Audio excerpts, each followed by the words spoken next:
I nodded slowly. Harold told you about Helen. Earl chuckled quietly. She told me about a lot of things. Then he lifted the toolbox again. Oh, one more thing. He glanced toward the barn. You should check that attic again. My brow furrowed. Northwest corner, Earl said. Behind the insulation, there's a metal box up there marked insurance. He nodded toward the trunk again.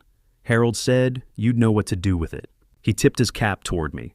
I'll come back in the morning with some water and a generator. Might take a couple hours to get it running, but we'll make this place livable. He pointed at the thermos. My phone number's written on the bottom of that if you need anything before then. He turned and started toward the door. Earl, I called. He paused and looked back. Thank you. He nodded once. Then he stepped outside and disappeared into the darkness. A few moments later, I heard his pickup truck start. The engine rumbled as he drove slowly down the gravel road.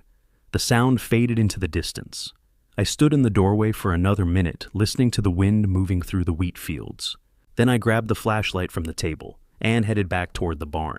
The attic looked exactly the same as it had earlier that afternoon. Dusty beams, low rafters, old boxes scattered around the corners.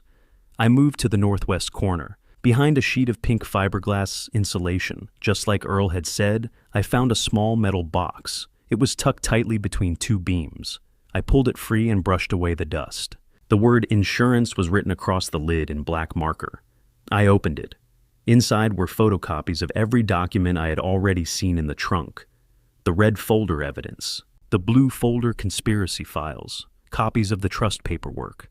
But there was something else, a small USB drive taped to the inside of the lid. A label read, Evidence, FBI copy. Beneath it lay a business card. I picked it up and read the name printed across the front. Special Agent Sarah Thompson, Federal Bureau of Investigation, White Collar Crime, Division, Oklahoma City, Field Office.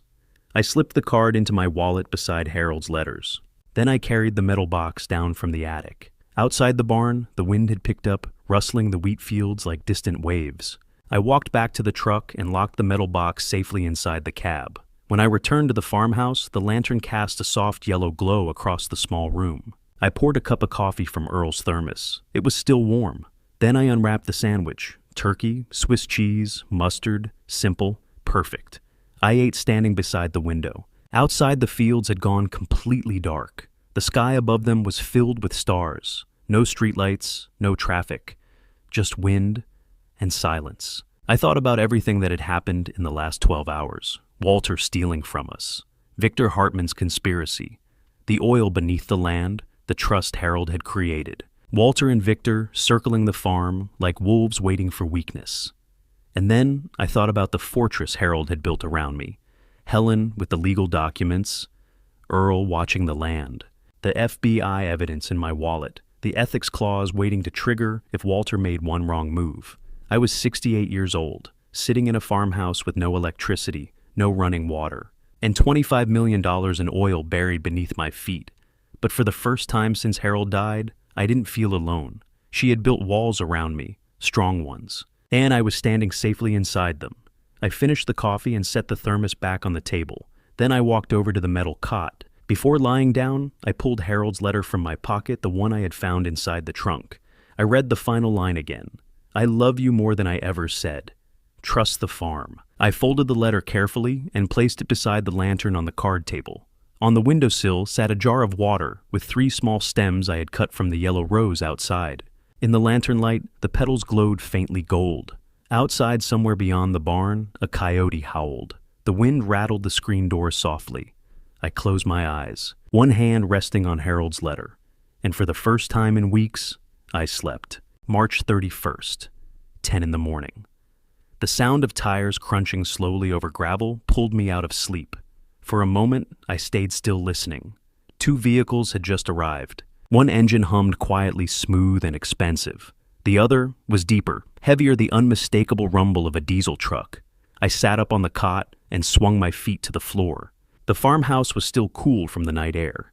I pulled on my boots, crossed the room, and looked out the window. A black Mercedes sedan sat near the front of the yard. Behind it, a silver Escalade. Walter stepped out of the Mercedes first. Suit, tie, sunglasses. He looked like he was heading into a boardroom meeting, instead of standing in the middle of a dusty farm. The driver's door of the Escalade opened next. The man who stepped out moved slowly but confidently. He looked to be about 70, maybe a little older. His gray hair was combed straight back, and he wore a charcoal vest over a crisp white shirt, with the sleeves rolled neatly to his elbows. No tie, no jacket, the kind of man who didn't need one. He carried himself like someone used to giving orders. Victor Hartman. I stepped away from the window. Before heading outside, I picked up my phone from the card table and checked the recording I had saved 2 nights earlier. Still there. Good. I slipped the phone into my pocket and walked out onto the porch. Walter saw me immediately. He removed his sunglasses. "Dad," he called. "We need to talk." "No," I said calmly. "We don't." Victor stepped forward before Walter could respond. He extended his hand toward me. "Mr. Rutherford," he said in a smooth voice, "my name is Victor Hartman. I operate an energy company based in Tulsa. I've been following the situation with your property, and I believe I can offer you a solution." I looked at his outstretched hand. Then I ignored it. "How exactly do you plan to help?" I asked. Victor's smile was thin and practiced. "You're currently sitting on land that's worth far more than you realize," he said. "The tax lien, the legal complications, the maintenance. It's a great deal of pressure for anyone, especially a man in your position." He paused. "I'd like to make things simple for you." Walter shifted beside him. Victor continued. $10 million, cash. Today. He gestured toward the farmhouse. "You sign over the deed to this property. I take care of the tax lien, the legal issues, everything. You walk away completely free." I turned slowly toward Walter. "You brought him here." Walter shifted uncomfortably. "Dad, it's a good offer," he said. "More than fair. You don't have to deal with the farm, the county, any of this stress. Take the money, move somewhere comfortable." "Comfortable," I repeated quietly. "Like Sunset Meadows." Walter's jaw tightened. Victor looked from Walter to me, clearly confused. I reached into my pocket and pulled out my phone. "There's something I want you both to hear." I tapped the screen. Walter's voice filled the quiet morning air. "Drilling rights, the whole section. If he figures out what's under that land." Another voice. Walter again. "The guardianship petition is ready. Moss says we can file Monday if he refuses to sell. Once he's moved into that place in Elk City, I'd take control as conservator. After that, the land is ours." The recording ended. Walter had gone pale. Victor's smile vanished. I slipped the phone back into my pocket. "That conversation happened 2 nights ago," I said calmly. Walter didn't realize I was standing in the hallway. Victor recovered first. "Mr. Rutherford," he said stiffly. "I'm not sure what you believe you heard, but I heard my own son planning to lock me in a nursing home. I said so he could steal my land and sell it to you." I looked directly at Walter. "How much were you paying him?" Walter didn't answer. $5 million, I continued. "Vice president title at your company." Victor's tone hardened. "You're making a mistake," he said. "That land is worthless without proper equipment capital and expertise. I'm offering you $10 million today." He took a step closer. "That's more money than you'll ever see otherwise." "Worthless?" I asked quietly. "Then why are you here?" Victor opened his mouth, stopped. Walter stepped forward suddenly. "Dad, stop being stubborn," he snapped. "The oil under this place—" He froze. Too late. I smiled slightly. "Oil," I repeated. "You just said oil." Walter closed his eyes briefly. Victor turned toward him, with a look sharp enough to cut steel. Then another engine sounded in the distance. A white SUV rolled slowly up the gravel drive, kicking up a cloud of dust. It stopped beside the Escalade. Helen Sinclair stepped out. She carried her leather briefcase and looked exactly as calm and composed as she always did. Behind her came a man in his mid-40s wearing khaki pants and a Navy Morrison Energy polo shirt. Helen walked directly toward me. "Good morning, Sam," she said pleasantly. "I see we have visitors." Victor straightened. "This is a private discussion, Helen. Not anymore," she replied. She opened her briefcase and removed 2 stacks of documents. The first she handed directly to Victor. "Cease and desist, order," she said. Victor glanced down at the page. "You are prohibited from contacting Mr. Rutherford making financial offers regarding this property or conducting any business activity connected to this land." She folded her arms. "Violation of this order will result in immediate legal action." Victor looked up. On what grounds? Helen's voice remained steady. "The irrevocable trust created by Harold Rutherford specifically names you Mr. Hartman as a prohibited party under Section 47C. She pointed to the document. Any attempt by Walter Rutherford to sell, transfer, or negotiate this property with you or any entity you control results in immediate forfeiture of Walter's inheritance. She paused. And opens both of you to federal fraud charges. Victor's face went completely still. Helen turned to Walter. The second set of documents is for you. Walter took them silently. Notice of trust violation investigation, Helen said.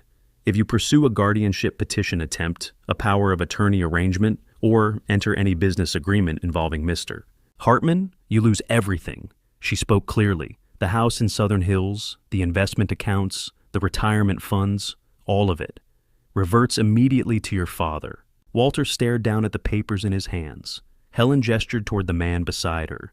This is David Morrison, CEO of Morrison Energy. Morrison stepped forward and nodded respectfully. Mr. Rutherford, he said, your wife and I finalized a drilling partnership 6 months ago. He glanced briefly toward Victor. Morrison Energy will begin drilling operations on this site within 60 days. He turned back to me. You retain 75% of all net royalties. The agreement was formally executed yesterday under authority granted in Mrs. Rutherford's trust documents. Then he looked at Victor. We've already filed our lease applications with the Oklahoma Corporation Commission. He paused. Your competing applications have been denied. Victor said nothing, but his hands had curled into fists. Morrison continued. Drilling begins in May. First production estimates place initial royalties arriving late next year. Silence settled over the yard. Victor turned slowly toward Walter. You told me this was handled? Walter didn't answer. Victor looked back at me one last time. You'll regret this. I doubt it, I said. Victor walked to the Escalade, climbed in, and drove away without another word. Walter remained standing in the dirt yard. The papers Helen had given him trembled slightly in his hands. He looked at me. For a moment it seemed like he might say something. Apologize, explain. But no words came. He folded the papers slowly and slipped them into his jacket pocket. Then he walked to the Mercedes. He sat there for a long moment staring through the windshield at nothing. Finally the engine started. The car rolled down the gravel drive, and Walter disappeared down the road. I watched until the dust settled. Helen placed a hand lightly on my arm. You okay? I nodded. Yeah. David Morrison extended his hand. It's good to finally meet you, Mr. Rutherford, he said. Harold spoke about you often. His voice softened. I'm very sorry for your loss. I shook his hand. Thank you. Helen closed her briefcase. We'll return next week to review the drilling timeline, she said. For now, rest. You've earned it. They drove away a few minutes later. The yard became quiet again, just the sound of wind moving through the wheat, and the yellow rose swaying gently on the porch. I sat down on the wooden steps and looked out across the fields. It was over. Walter was gone. Victor was gone, and somehow I was still standing. I whispered softly into the wind. We did it, Harold. The breeze carried my voice across the fields, and for just a moment I thought I heard her answer. April 1st. 11 a.m., Helen and David Morrison sat across from me at the card table in the farmhouse. Earl had brought the table in that morning, along with 3 folding chairs, a cooler of bottled water, and a portable generator humming outside. The farmhouse finally had lights. Helen spread a set of documents across the table. We need to talk about what happens next. I nodded. Walter is going to fight this. He already is. Helen pulled out her phone and turned it toward me. An email time-stamped 10:47 a.m. Sender Walter Rutherford. I read it. Helen, I am formally notifying you that I will file a probate challenge to my mother's will on the grounds of undue influence and lack of testamentary capacity. I will also file an emergency guardianship petition for my father, Stanley Rutherford, age 68, who is clearly unable to manage complex financial and operational decisions related to oil extraction. He is living without electricity or running water on a dilapidated property. This is elder neglect. I expect you to withdraw your cease and desist order and allow me to act in my father's best interest. Walter Rutherford. CPA. I set the phone down. He thinks I'm incompetent. He's trying to invalidate the trust, Helen said. And he's threatening guardianship again. But here's the problem for Walter. He can't do either without triggering the ethics clause. David Morrison leaned forward. What exactly is the ethics clause? Helen pulled a highlighted page from the trust document. Section 47C. Harold drafted this 18 months ago with the help of a federal prosecutor. It's ironclad. She looked at me. Sam, your wife knew Walter would try to contest the will, so she built a tripwire. How does it work? Helen pointed to the document. Walter inherited $12 million mansion investments retirement accounts, but that inheritance is conditional. If Walter takes any of the following actions, he forfeits the entire $12 million and exposes himself to federal prosecution. She read from the highlighted section. 1. Files any legal challenge to Harold Rutherford's will or trust documents. 2. Attempts to obtain guardianship conservatorship or power of attorney over Stanley Rutherford through fraudulent claims. 3. Enters into any business agreement, partnership, or transaction with Victor Hartman or any entity Victor controls. 4. Interferes with Morrison Energy's drilling operations or Stanley Rutherford's mineral rights. I stared at her. If he sues me, he loses everything. Everything, and worse. Helen turned the page. The trust includes a clause that automatically transfers all evidence of Walter's embezzlement and conspiracy to the FBI if he violates the ethics clause. Bank records, emails, wire transfers, surveillance footage. Harold documented everything. Wire fraud carries 5 to 10 years in federal prison. David whistled low. She trapped him. Completely. Helen folded her hands. Walter has 2 choices. He can walk away, keep his $12 million, and live quietly. Or he can fight, lose everything, and go to prison. I thought of Walter standing in the yard yesterday, staring at me, searching for forgiveness. He's not going to walk away. I know. Helen pulled out a blank document and began writing. That's why I'm sending him a 48-hour warning. If he files any petition by end of business, April 3rd, the ethics clause triggers immediately. I'll notify the probate court, the FBI, and the federal prosecutor Harold worked with. Walter will lose the inheritance within 72 hours, and the criminal investigation begins. Will that stop him? Helen looked at me. It should, but I've seen people make stupid decisions out of pride. She capped her pen. If Walter files, he's betting that a judge will side with him over a dead woman's wishes. That's a bad bet, but ego makes people reckless. David Morrison stood and walked to the window. What about Victor? He's not going to sit still. Victor's smarter than Walter, Helen said. He knows the trust blocks him. He'll try to work around it, buy adjacent parcels, lobby the drilling commission, file nuisance complaints. But he can't touch this land, and Morrison Energy already has the lease. David nodded. We start site prep next week. First drill rig arrives in May. Helen gathered the documents. Sam, I need to get this warning letter notarized and filed today. You'll have a copy by tonight. In the meantime, don't respond to Walter. Don't answer his calls. Don't engage. Let me handle it. What if he shows up here again? Call the sheriff. You have a no-contact order in place. If he violates it, he goes to jail. Helen zipped her briefcase. This is almost over. Walter has 48 hours to make a choice. My guess is he'll back down once he reads the consequences. She stood. David shook my hand. We'll be in touch, Mr. Rutherford. You're in good hands. They left. The generator hummed outside. The farmhouse was quiet. I sat alone at the table and reread the ethics clause summary Helen had left behind. If Walter Rutherford won, contests the will, 2 files for guardianship, 3 deals with Victor Hartman, or 4 interferes with mineral rights. Then Walter Rutherford forfeits $12,000. 000 inheritance and evidence transfers to FBI wire fraud. Embezzlement conspiracy, 5 to 10 years. Federal prison.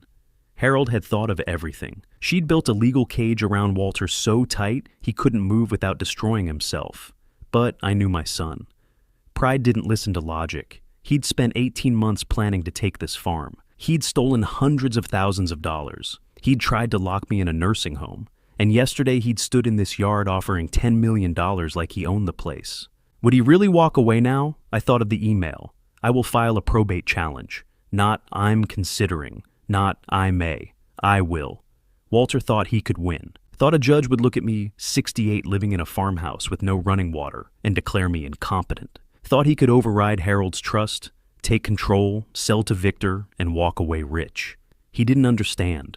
The trust wasn't just a document. It was Harold's last stand, and she'd made it unbreakable. I folded the ethics clause summary and put it in my wallet next to her letters. Outside, the wind picked up. The yellow rose swayed on the porch. In the distance, a hawk circled over the wheat fields. 48 hours. By April 3rd, Walter would make his choice. and I'd find out if my son still had enough sense to save himself. I stood, walked to the window, and stared at the empty road. Walter thought he could win, thought a judge would side with him, but he didn't understand the trust wasn't just a document. It was Harold's last stand, and she'd made it unbreakable. I turned off the lights, locked the door, and walked outside. 48 hours. April 3rd, 3 p.m. I was sitting on the porch steps watching the wheat fields bend in the wind when my phone rang. Helen Sinclair. "Sam, it's over." I stood. "What do you mean?" "Walter withdrew all petitions. His lawyer called me 20 minutes ago. Exact words. My client wishes to avoid further conflict and accepts the terms of the trust." Helen's voice was calm, but I heard the edge of satisfaction. No probate challenge, no guardianship petition, no contact with Victor Hartman. He's walking away. I sat back down. My chest loosened like a fist I'd been holding tight for weeks had finally unclenched. "You're sure, Geek?" "Positive. I have the withdrawal notices in writing, signed by Walter and his attorney. Filed with the probate court 10 minutes ago." She paused. "He also sent you an email. I'm forwarding it now." My phone buzzed. I opened the email. From walterrutherford.cpa@... to Sam Rutherford 1955 at ... date April 3rd, 2023, 2:43 p.m. Subject, final communication, Dad. My lawyer has advised me to withdraw all legal actions. I accept the terms of Mom's will. I keep the house, the investments, and the retirement accounts. You keep the farm. We're done. I don't want further conflict. I'm asking you don't contact me. I need to move forward with my life. Walter, I read it twice. Cold, clinical, like he was closing a business deal. No apology, no acknowledgement of what he'd done. Just, we're done. I thought of Harold's folders, the timeline, the surveillance photos, the emails to Victor, the Sunset Meadows contract signed while she was dying. I hit reply and typed, "Walter, you stole from your mother while she was bedridden and dying. You forged her signature, lied to banks, and conspired with her competitor to lock me in a facility so you could sell land that wasn't yours. You planned all of this 18 months in advance. You're not my son. Don't contact me.